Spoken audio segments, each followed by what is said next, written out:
Wal qasdu fil haqiqah salasun. Pada dasarnya 30 hari. Idh hiya aslul muwa'adah. Karena pada dasarnya dari 30 digenapkan menjadi 40, ya.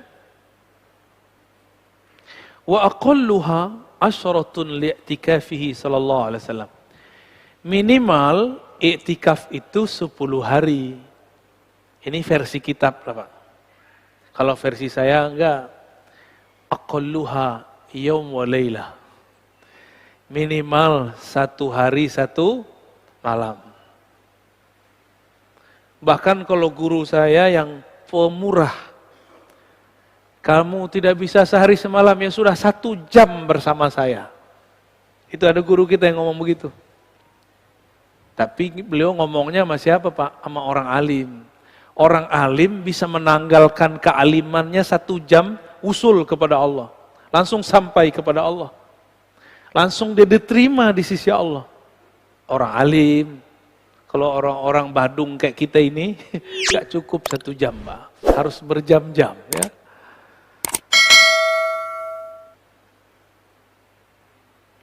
Apa tujuannya? Tathhirul qalbi min adnasil mulabasah. Membersihkan kolbu dari kotoran yang disebabkan jika kita bergaul banyak dengan orang. Kita ini 2 aja, mempengaruhi, dipengaruhi. Benar gak? Antum nih, kalau enggak kita yang rame, kita diramain orang. Khalwat itu gunanya supaya mensterilkan kolbu dari kita jadi penyebab orang lain kena noda-noda akhlak. Itu lebih kurang. Wa ifradul qalbi li dzikrin wahidin. Lalu, ini yang tidak ada pada itikaf zaman now. Zaman now itu, lagi-lagi saya katakan, karena yang nyeting itikafnya, yang buat kurikulum itikafnya tidak pernah itikaf yang bersambung sanad itikafnya di Rasulullah. Jadi itikaf itu ada ijazahnya dari Rasulullah kepada sahabat terus sampai kepada mursyid zaman sekarang. Tiba-tiba ada ustadz pengurus masjid buat itikaf. Lah sanadnya dari mana? Akhirnya buat-buat ala-alaan tadi. Padahal kalau itikaf tidak hanya kemudian meninggalkan kesibukan duniawi, tapi ada tambahannya. Ifradul qalbi li zikrin wahid. Menkhususkan kolbu membaca 1 zikir. Makanya kami dulu, saya alhamdulillah dapat izin dari Allah Subhanahu wa taala di masa masih muda. Sangat muda sekali. Sekarang juga masih muda, Pak. Mudah-mudahan. Sekitar umur 13 tahun kita itikaf cuma ngamalin zikir Allah. Allah. Allah. Itu aja yang saya amalkan. Sekitar 40 hari kita cuma zikir Allah, Allah. Nikmatnya bukan main. Ya. Itulah saya merasakan sholat itu nikmat, baca Quran itu setelah 40 hari nikmat. Selama 40 hari saya cuma boleh baca Quran, baca ba'da asar sebelum maghrib. Aslinya pun dilarang kalau bukan orang santri. Karena kita santri diizinkan. Supaya fokus.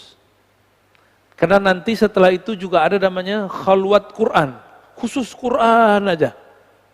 Sebelum khalwat Quran, berkhalwatlah dengan yang menurunkan Al-Quran. Maka akan terasa syahdu kalau baca Quran. Benar, setelah 40 hari, kita baca Al-Fatihah. Belum selesai 1 ayat, sudah terisak-isak. Lanjut 1 ayat, bertambah rindu kepada Allah Subhanahu wa ta'ala. Karena bertemulah zikir lisan dan zikir kolbu. Jika dia bertemu, terjadilah kerinduan yang mendalam. Bergetarlah kolbu. Kenapa kita ini baca Quran gak bergetar? Karena baca Quran pakai nafsu. Pengen tamat 1 hari, 1 juz. Itu namanya pakai nafsu. Boleh begitu. Tapi ada tekniknya.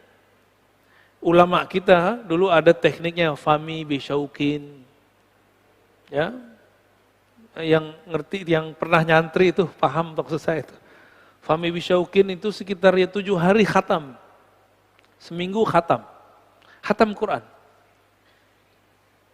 Fahmi, Fa Al-Fatihah, Mim Al-Maidah. Dari surah Al-Fatihah sampai Al-Maidah. Berapa juz tuh? 4 atau 5 ya? 4,5 lah ya. Itu ada tekniknya. Dan kita pun dapat sanadnya itu. Jadi riyadhah itu, zikir itu kalau nggak dapat sanadnya, tidak ada disiplin di situ. Orang kerja aja kalau nggak ada panduan juknisnya, itu nggak disiplin. Apalagi urusan begini. Tapi betapa egonya manusia. Giliran urusan agama, apa kata dia? Saya juga bisa sendiri kok. Juga bisa tanpa guru kok. Itu namanya sombong. Imam Ghazali untuk zikir begini, itu ngaji dulu kepada Imam Abu Ali Al-Farmadi. Sebelum ketemu, Imam Abu Ali Al-Farmadi berguru ke imam-imam yang lain. Imam Abu Ali Al-Farmadi berguru kepada Imam Kushairi, pengarang kitab Ar-Risalah Kushairiyah. Imam Kushairi sering tahan penjelasan. Maka Abu Ali Al-Farmadi minta izin. Wahai Tuhan, izinkan aku ngaji kepada kawan engkau yang di luar kota. Namanya Abul Qasim Al-Kharkani. Maka dia pindah ke sana. Semua masalah batin dia diselesaikan oleh Imam Al-Kharkani. Abu Ali Al-Farmadi ulama besar. Karena dia besar, muridnya juga ulama besar. Imam Abu Hamid Al-Ghazali. Jadi orang Pak. Jadi orang tuh Imam Ghazali. Karena berkah yang mendidik dia orang besar. Kita yang didik diri kita sendiri, kita belum tentu wali. Akhirnya gak jelas. Ya. Apa kata beliau? Ifradul qalbi li dzikrin wahidin wa haqiqatin wahidah. Melatih kolbu berzikir dengan satu zikir, satu kalimah. La ilaha illallah saja, Allah Allah atau Rahman Rahim, Rahman Rahim, Rahman Rahim, atau solawat aja. Ini tergantung dari gurunya. Tergantung dari gurunya. Ini Bapak Ibu ini kan sudah banyak dapat ijazah zikir dari kiai ustadz. Bingung nggak mau ngamalin dari mana? Ini subhanallah dulu, alhamdulillah dulu. Bingung. Karena belum jadi mursyid. Kalau mursyid bisa buat kurikulum sendiri. Ya. Apalagi kalau wali. Kalau wali dia zikir ngikutin ilham. Sekarang zikir ini, besok zikir itu. Zikirnya sudah ada dari Nabi semua. Tapi mana yang akan kita pilih? Itu kalau wali dia sudah tahu mana jalannya kepada Allah Subhanahu wa ta'ala. Tapi wali jadi wali karena dia berguru kepada wali Allah Subhanahu wa ta'ala. Kita kan baru wali murid, Pak. Ya. Sama wali PA. Jadi nggak usah sok-sokan kemudian melatih diri sendiri. Mesti berguru. Apa kata beliau? Walakinnaha bila syaikhin mukhattarah. Kalau engkau tidak punya mursyid, guru, mentor, murabbi yang membimbing, ini sangatlah berbahaya. Makanya saya sering sindir di sini. Orang Betawi sudah punya nabi. Namanya Ahmad Musodek. Itu Ahmad Musodek baca kitab tentang khalwat, diamalkan di Gunung Salak. Gunung Salak itu mengajib, Pak. Gunung Salaka.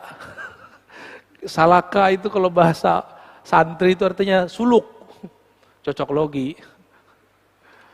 Dan memang itu cocok untuk khalwat, Gunung Salak itu. Namun kalau tidak ada yang membimbing, ya ujung-ujung begitu. Dapat naik pangkat dia. Dari orang biasa jadi nabi. Itulah Nabi ke-26 di Indonesia ya. Masya Allah.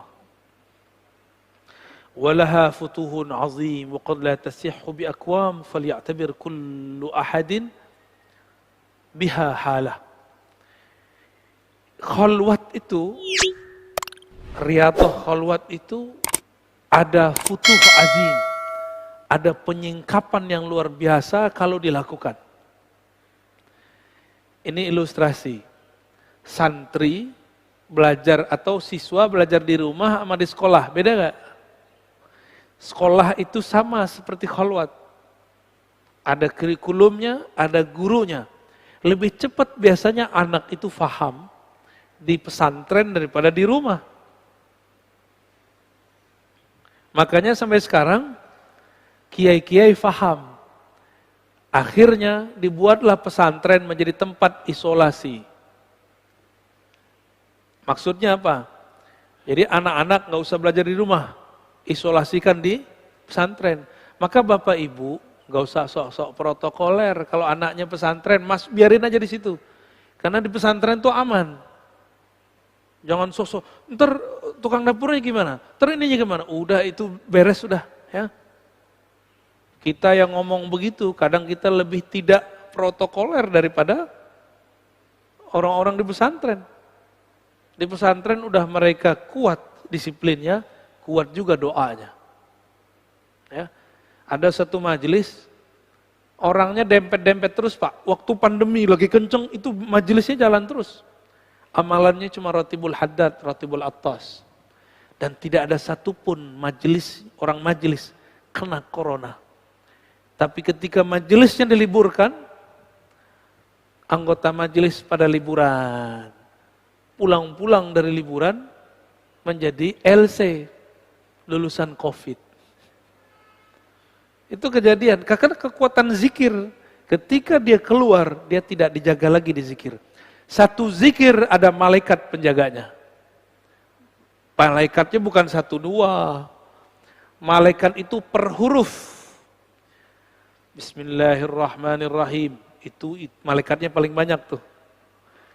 Maka di rotibul atas, Bismillahirrahmanirrahim dibaca 11 kali. Bismillahirrahmanirrahim, Bismillahirrahmanirrahim, Bismillahirrahmanirrahim, Bismillahirrahmanirrahim. Ya? Karena di situ ada asror yang luar biasa. Cuma kita kan nggak ngerti, main baca-baca aja ya. Akhirnya nggak punya adab lagi baca, padahal malaikat lagi hadir.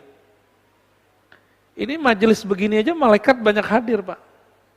Maka malu sama malaikat ya. Jaga-jaga adabnya.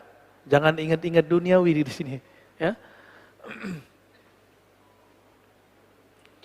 Waqad la tasihhu bi aqwamin. Namun ingat-ingat, khalwat itu tidak cocok untuk sekelompok orang.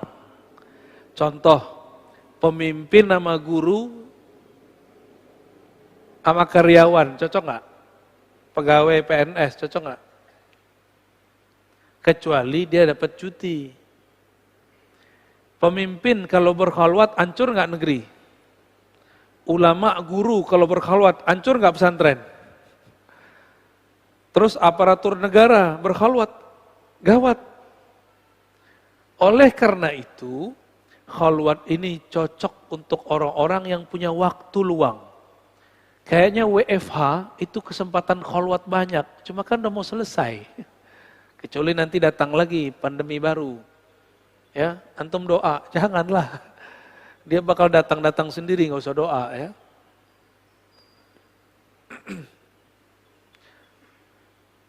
Jadi kalau ada mursyid nih, dia punya murid seorang raja, seorang pejabat. Jika mursyidnya tidak kamil, tidak sempurna, maka dia suruh itu raja tinggalkan kepemimpinannya. Nah, ini gawat itu. Ya, sok-sok jadi mursyid, berarti dia belum selesai kemursidannya. Dia punya murid seorang kiai. Lagi gak musim liburan, disuruh tinggalkan majelis. Nah, ini terjadi di beberapa tempat. Bubar, pesantrennya bubar. Pesantren bubar, ya. Nah, ini kejadian juga, ini di Thariqat. Begitu saja terjadi di jemaah tabligh, Pak. Ya. Di jemaah tabligh yang saya tahu, tidak boleh mentaskil mengajak khuruj kiai, syekh, muallim, mursyid, dan pengarang kitab. Karena kalau mereka diajak, maka sendi-sendi agama jadi longgar. Betul kejadian, beberapa sahabat kita punya pesantren, diajak khuruj, hancur pesantren, hilang. Mati pesantrennya. Karena memang khuruj itu asik. Khuruj itu kita dari sini pindah lagi. Jadi pengalaman kita ganti-ganti terus. Kalau di pesantren, bosen Pak ngeliat santri. Oh dia lagi. Tapi betapa kiai-kiai itu sabar. Kadang udah begitu masih dibentak sama orang tua santri. Ini tidak termasuk santri saya. Kalau naruh anaknya di pesantren, terlalu kritis sama kiai. Terlalu banyak maunya di pesantren. Udah Pak, kalau punya anak taruh pesantren, taruh aja udah. Terserah Pak Kiai, yang penting didik anak saya. Anak saya sekarang anak Pak Kiai. Mau dijewer kan, mau diapain, biarin. Kalau anak ngadu, saya dijewer sama Ustadz. Kita jewer ulang Pak, kamu nanti lapor lagi, saya jewer ulang. Gitu seharusnya. Begitu saya dulu dididik. Ya. Kita lapor sama Bapak, habis dipukul sama guru. Guru saya itu guru bapak saya juga. Habis dipukul dipukul ulang. Besok kau lapor lagi, awas. Gak ada lagi Pak, kita lapor-lapor. Itu baru baca Quran kami itu. Belajar Quran aja begitu. Kalau sekarang di mana? Gurunya digebukin sama wali santri. Antum hati-hati, guru itu makomnya wali am, wali umum. Dia kekasih Allah. Sakiti mereka, tunggu kualat hidup antum seumur hidup. Apalagi kalau dia punya sir, dia wali khusus di sisi Allah. Sakiti mereka, tunggu celaka aja kita ya. Ini bukan nakut-nakutin, emang menakutkan. Imam Bukhari itu guru. Diundang oleh Raja Ahmad bin Khalid untuk private anaknya di istana. Imam Bukhari untuk dapat satu hadis dia tempuh ribuan kilo. Maka khusus untuk ngaji hadis kata Imam Bukhari, jika anakmu wahai raja ingin jadi orang alim, suruh serahkan dia ke sini. Jangan aku yang ke sana. Tersinggung rajanya. Maka dia sakiti Imam Bukhari. Akhirnya Imam Bukhari terpaksa keluar dari kota kelahirannya Bukhara. Dikejar-kejar oleh askar. Dikejar-kejar terus. Sampailah beliau kemudian di kota Samarkand. Karena Samarkand ini agak ramai, susah mencari Bukhari. Tapi beliau sudah capek, kelelahan. Malam-malam beliau berdoa, ya Rob, jika mati lebih baik bagiku, jemputlah aku malam ini juga. Jika hidup lebih baik bagiku, panjangkan umurku. Tapi ya Allah, aku rindu kepada Rasulmu. Aku rindu kepada Engkau. Maka jemputlah aku malam ini juga. Dia usap matanya, langsung jatuh badannya. Meninggal habis sholat. Malam itu juga dikuburkan. Supaya tidak ketahuan Imam Bukhari melarikan diri dari Bukhara. Apa yang terjadi pada Ahmad bin Khalid? Tidak sampai seminggu, cuma 3 hari, ada surat datang dari Baghdad. Dia mesti ketemu mahkamah. Hakimnya saat itu langsung sultan atau rajanya, atau khalifah. Dia terbukti korupsi dan zalim, langsung dimasukin penjara. Tidak sampai sebulan, mati terhina dalam penjara. Itu nyakitin ulama tuh. Ya. Kalau ulamanya beneran ya. Kalau ulamanya nggak beneran, nggak kualat-kualat.